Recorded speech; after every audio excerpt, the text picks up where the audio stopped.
that this is not that any type of executive order that is being utilized to greenlight these types of projects, that's not the law. And so we're continuing to move forward. We have our hearing for our motion for preliminary injunction in a little over a month. And so that's important. You know, it's important that we're going to move forward. It's important that regardless of who the judge is, regardless of the court, that we are still utilizing what is the actual law, which is that you cannot move forward with a gas plant the size of what XAI and Elon Musk is trying to operate without actually following the law.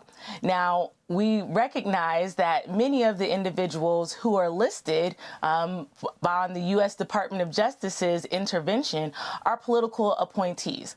However, it's also important to recognize that as attorneys, we have an obligation to actually uphold the rule of law, to uphold our oath, to make sure that we have the ethical obligation to actually share what the law is as it is now. And the law is that if you want to operate a methane gas turbines in a community, that you have to get permits. That's not up for debate.